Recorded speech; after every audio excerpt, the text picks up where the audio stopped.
Hello, my geeks and peeps, my explainers and entertainers, my little oodalollies. Rebecca Parham here. Something the internet likes to talk a lot about these days is the struggle for self-esteem. Many major YouTubers are opening up and saying that even though they are popular and they obviously have the capacity to create or entertain, they still struggle with basic self-love. A lack of self-esteem can have many causes. Your body image, your skills and talents, your current level of success or maturity. For me, it's been pretty much all of the above. From 4th grade on, I spent my school days as the perpetual wallflower. The shy, bullied, socially awkward girl with no friends and no confidence. Things got better when I went to my first college, but my journey for self-esteem really revved up when I got involved in animation. Some people watching this video who are actually familiar with the animation industry are reading the title of this video and going, huh? At face value, everything about the animation industry is meant to lower your self-esteem. I could start listing off the many reasons for that, but that would be another video entirely. We're moving on. So Becca, how could working in such a soul-crushing industry actually give you self-esteem? So glad you asked. I made a list. Number 1, learning to take criticism. Anyone who has ever tried picking up an art form has probably come across the roadblock known as criticism. You get emotionally attached to your work and you feel very vulnerable showing it to someone. And very often when you encounter rejection of your ideas or performance, it's easy to take it personally and decide that it's a reflection of your worth. But in the professional creative industries, criticism happens every day.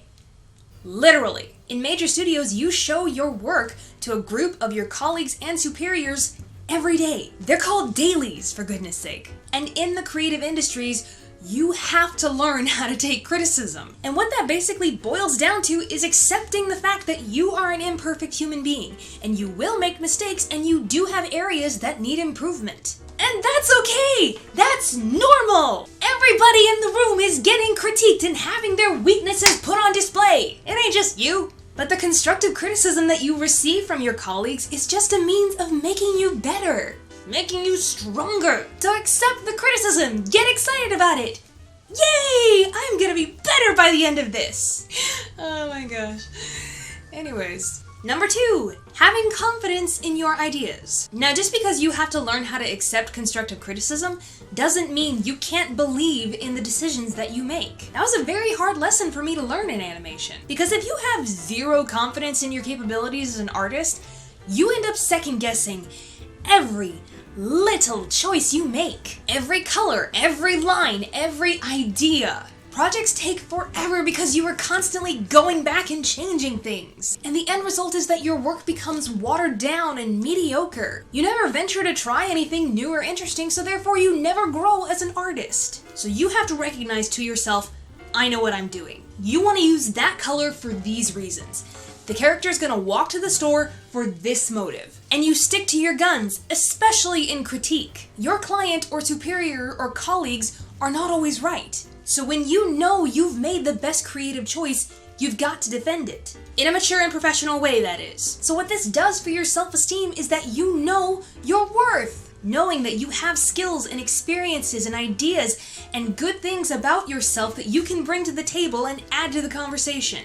And you just get so excited about the fact that you're just gonna continue to improve and have so much more to offer. Knowing your worth is knowing self-esteem. Number 3, learning how to fail. Spoiler alert, you're gonna fail. A lot, especially in the beginning. But for some reason, we in modern society associate failure with the end of everything. Excuse me, if you get an answer wrong on the test, you don't fail the whole class. You learn from it. I failed 3D animation too and had to wait an entire year to get back in the major. But guess what? I learned more from getting kicked out of that class than I ever would have if my teacher had given me a passing C out of pity. I came back to that major several times stronger and I made straight A's in 3D the rest of the way. Again, this is going with the theme of accepting the fact that you are human and you have weaknesses and you will make mistakes. So then it just becomes a fact of trying again and learning from those mistakes and working on those weaknesses. People with high self-esteem don't hide behind their strengths and pretend their weaknesses don't exist or their mistakes never happened. People with egos do that. So as they say in the industry, fail early, fail often. It ain't the end of the world. Number 4, empathy. High self-esteem is very often associated with positive feelings in a person, empathy and compassion being among them. And being an animator means you have to put yourself in the shoes of a character. You have to figure out why this character makes the decisions they do, what experiences and motivations beget their actions. So you begin looking for and observing those motivations in real people. And so when it comes to interacting with people, whether it's a coworker or the person at the cash register or a family member or a girlfriend or boyfriend, you begin to realize everybody wants exactly what you want. You want to feel included, listened to, respected, and involved, don't you? You want to be asked your opinion and have it taken seriously. You want to feel valued, and you want to be known as an individual and treated as such. Well, so does everyone else. And if you really, really understand that, it's a rather humbling notion. I stole that from this book. It's a good read. So in my life, what that has created within me is this feeling of love. Wanting to help someone, wanting to be there for someone, wanting to stick up for someone, wanting to listen to them, wanting to understand or at least try to understand what they're going through. Because that's what I would want someone to do for me. And finding love for others is one of the quickest ways to finding love for yourself. Empathize, it's good for you.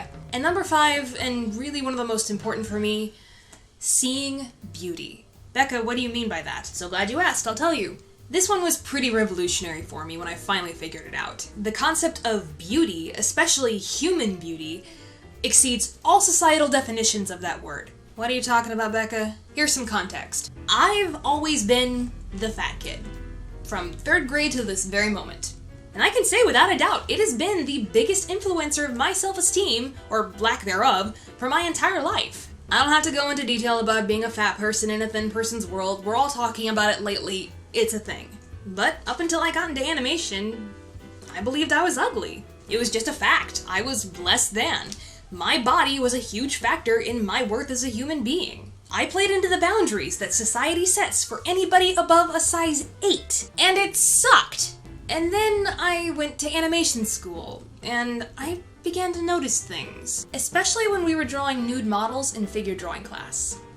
Wow, look at the curve of her hip, the shape of his legs, the way her body moves, the way the fat of his stomach deforms when he sits down.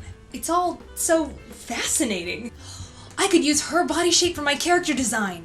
He's shaped like a triangle. Oh, that'd be so cool to animate. She has a scar on her face. Oh my gosh, I wonder what the story is behind that and how it affects who she is. My God, humans are beautiful. They come in so many beautiful sizes and shapes and colors, and they have scars and stretch marks and tattoos that all tell stories. And they each have their own unique talents and dreams and life experiences that shape who they are and what they do. And then it finally dawned on me. I'm human. I'm beautiful. And ugliness is only defined by your actions and how you treat people. And in that, I found a love for my body that I never thought I could have. So, animation. It's done right by me.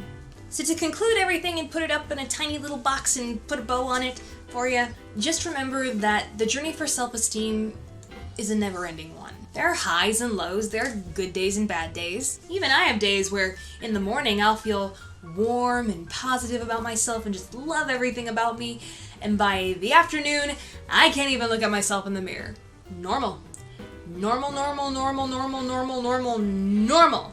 But the longer you keep at it, the easier it gets. What, you're saying practice actually makes you better at something? And the impossible challenges you face in the beginning are pebbles beneath your feet later on. Have courage and find love. Find self-esteem. If you'd like to add anything to what I've said or discuss anything, please do so in the comments section below. With love and understanding and respect, please. Alright, explainers and entertainers, this has been a very long video and I am so happy you stuck it out through the end. I hope this has helped you. Thank you so much for tuning in, but now I gotta tune out.